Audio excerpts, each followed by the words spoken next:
All right. Well, that being said, it is 5 minutes after the hour. So we are going to kick off with today's session of Compassion at Work. And for those of you keeping score at home, this is session 6 of 6. And this is the session where we try and put together our greatest hits and just consider what worked, what didn't, what we might want to do in the future. So as mentioned, for our last session, there's been a few things that I've heard feedback were extremely helpful. So we're going to revisit those before we get into our last exercises. So if everybody's got pen and paper handy, and if by any chance, this is the pen and paper where you made your wishes or took notes earlier on, we're going to be using those wishes again.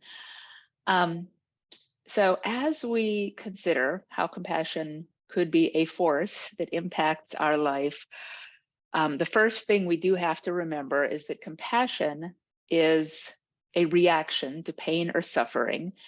And it's so personal because everyone sees different things. Everyone is motivated, is driven by different things. So in the very first class, I asked you to have 3 wishes, things that could be work related, could be life related, could be, I wish we could go live on Jupiter related, complete streams of fancy, but nonetheless, we're going to use those as content for the exercise coming up. And we're not going to use this exercise per se, but I know that a lot of people really enjoyed this exercise where we first listed the areas, our character traits upon which we beat ourselves up. And then in the second column, we went and consulted people who know us and love us to get their input. Would they say you're lazy, or would they say you are judicious, you are disciplined, you have boundaries? So for this exercise, we summoned what I call my cloud of supporters. We're going to use those cloud of supporters for our final exercises today.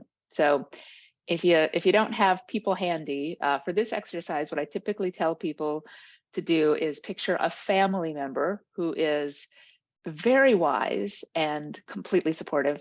Pick a boss, a work person who totally gets you and thought you could do no wrong.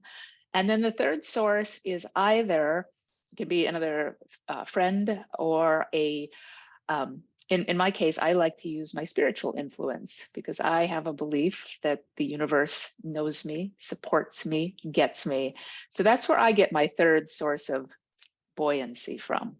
So those 2 things, we're going to need your wishes and your supporters to do our final exercises today. So as we dive into our not final exercise, because we will have another one, we're going to take just a little bit more time with our compassion meditation. I introduced it. I think it was a bit noisy. So we're going to do it one more time, and we're going to tie in that cloud of supporters. So this is a practice that is very, very good in the workplace. So if you haven't tried this, I would like to introduce it one more time. So this is just going to take us about 3-4 minutes. So bear with me, come with me. The first step to do this properly is to make sure that your body is very comfortable. So let's take a few breaths in. I myself like to bring attention to a certain body part just to truly physically anchor myself. Some people like to use the breath.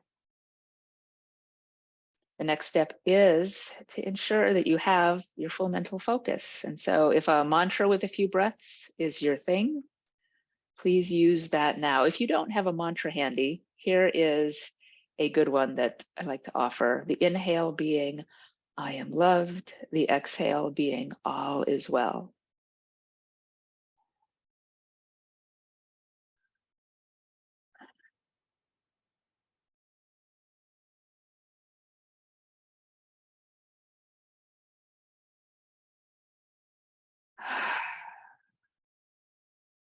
All right. So with a relaxed body and a calm, focused mind, we're going to go to step 3, which is, again, we need to bring warmth to our heart. We need energy to be able to do this exercise. And I find the best energy comes from the love and support of people who get us on so many levels. So Bring to mind that family member. Bring to mind that manager or coworker. Bring to mind your spiritual source of power. With those three things, both summoned and present, we're now going to do the exercise where, first of all, we do send loving kindness, but I'm going to ask you to pick a loved one who, it's not the same loved one. I mean, it can be, but you're going to look for a loved one who is in need of compassion, support, attention right now. So pick someone who is not happy, who is suffering, who could use this. And as you picture their mind and face, send these thoughts. May you be happy. May you be healthy. May you live in peace. Now you are going to turn attention to a coworker. And I know we summoned a coworker who was all on Team U. For this next one, it could be them if they are in suffering, but I frequently ask people to find the coworker who is their biggest source of pain right now, who is their biggest source of suffering. Recognize that it's probably because they themselves are suffering.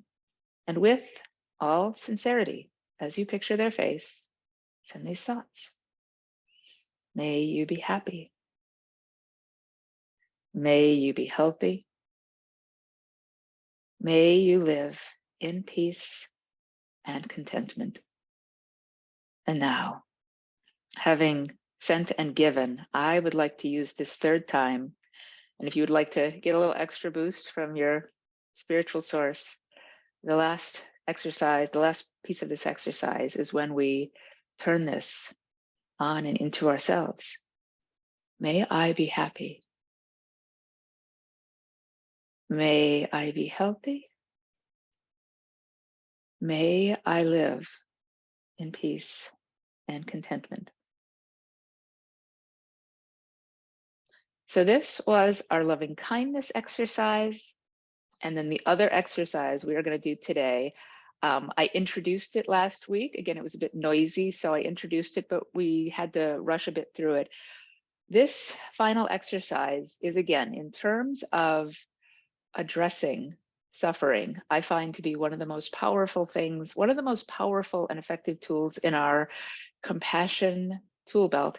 So hearkening back to the wishes that you made in the first class, or if you've got another wish you have right now, we are going to do this exercise, and we'll do it with just a little bit more. Well, we're approaching the 15 minutes, so we'll do it with alacrity, but with intention.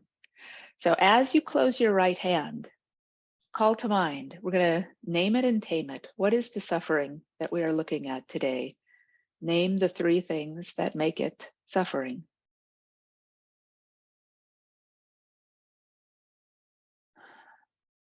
And now, keeping the right hand closed, we're also going to bring the left hand up. But as you close the left hand, picture the perfect resolution. If your wish had come true, if that suffering was alleviated, what are the three things that would be the biggest changes? Hold that in your left hand as you enumerate them.